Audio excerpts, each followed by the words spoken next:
Assalamualaikum warahmatullahi wabarakatuh. Perkenalkan nama saya Hairil Anam, NIM 2019-314. Struktur umum manajemen kantor hukum. Pendirian kantor hukum, salah satu hal yang melatar belakangi adalah bertujuan untuk mencari uang. Namun demikian, diperlukan adanya suatu pola pemahaman yang bersifat sederhana tentang bagaimana sebuah kantor hukum yang didirikan dapat menghasilkan manfaat secara finansial. Pendirian kantor hukum yang hanya terbatas pada keinginan prestis dari pendirinya bukan merupakan suatu masalah pokok. Permasalahan akan timbul apabila ternyata keinginan untuk membangun prestis tersebut tidak ditunjang oleh adanya kekuatan finansial yang memadai. Keinginan-keinginan tersebut dapat tercapai dengan adanya strategi-strategi jitu dalam menjalani kinerja dan usaha sebuah kantor hukum. Salah satu hal yang menjadi parameter keharusan untuk dimiliki adalah pemahaman tentang bagaimana mengelola kantor yang baik, khususnya dalam tatanan manajerial. Oleh karena itu, relevan jika dikatakan bahwa tidaklah mudah untuk mendirikan sebuah kantor hukum. Sudah barang tentu sangat diperlukan banyak komponen pemikiran dan pertimbangan detail. Secara prinsip, membuka sebuah kantor hukum tidak berbeda halnya dengan seseorang untuk memutuskan terjun ke dunia bisnis. Dengan berbagai risiko yang menghadang, seorang tidak akan berbicara tentang konteks tentang bagaimana untuk membangun kantor hukum bukan sekedar hanya dipahami, melainkan harus diimplementasikan dengan komitmen tinggi. Oleh karena itu, kembali pada tatanan manajemen kantor hukum, antara lain yang meliputi yang pertama, manajemen pekerjaan, yang kedua manajemen kantor bidang sumber daya manusia, dan yang ketiga manajemen pengembangan sistem.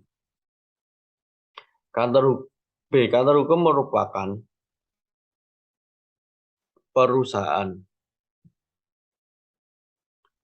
Adapun yang pertama perlu dipahami adalah suatu law firm merupakan suatu perusahaan.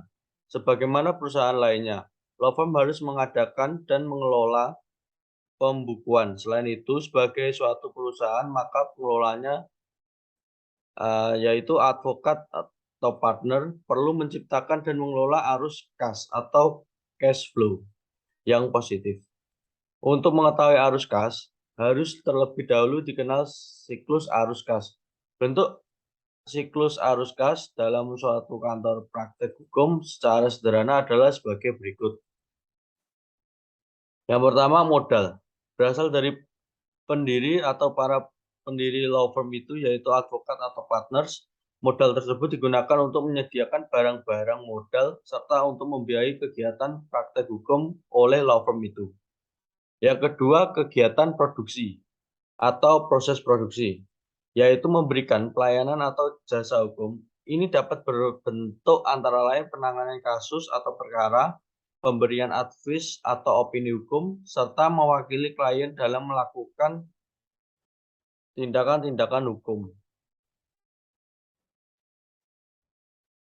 Pasar bagi jasa hukum ini adalah klien, yang bisa berupa orang perorangan, bisa pula perusahaan. Hubungan antara law firm dan klien ini umumnya dimulai dengan adanya suatu konflik antara si advokat dengan kliennya.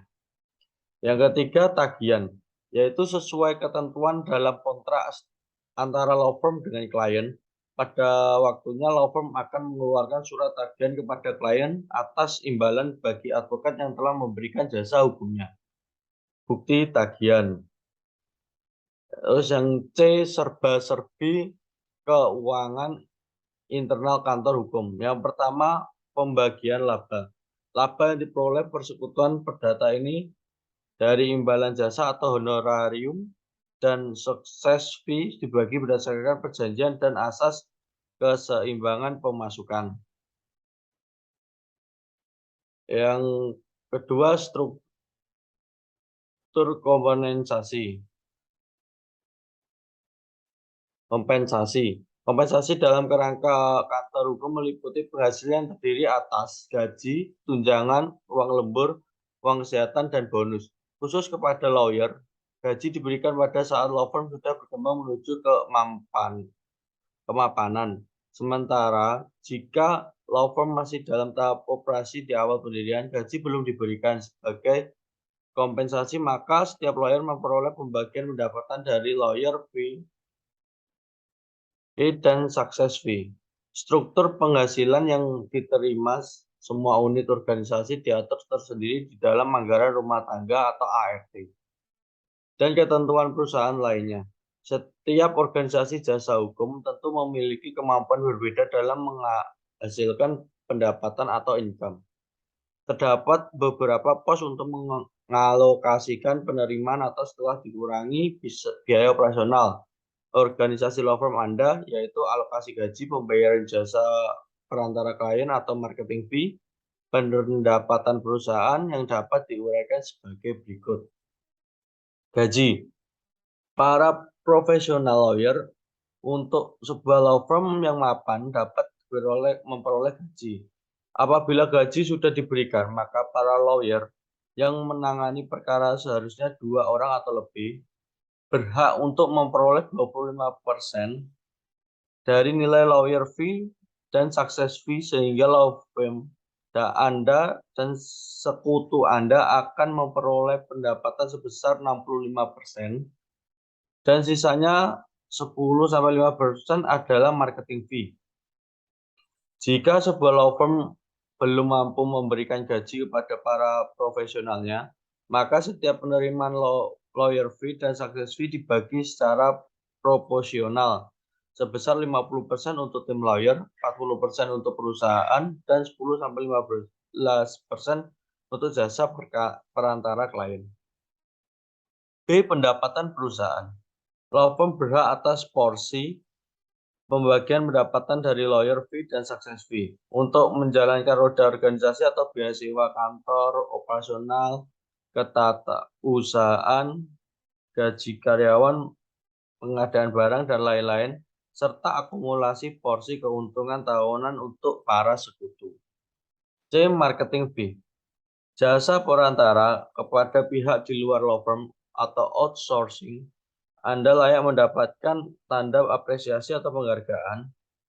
Bagaimanapun seorang klien yang datang untuk memperoleh jasa hukum biasanya berasal dari rekomendasi seorang kolega.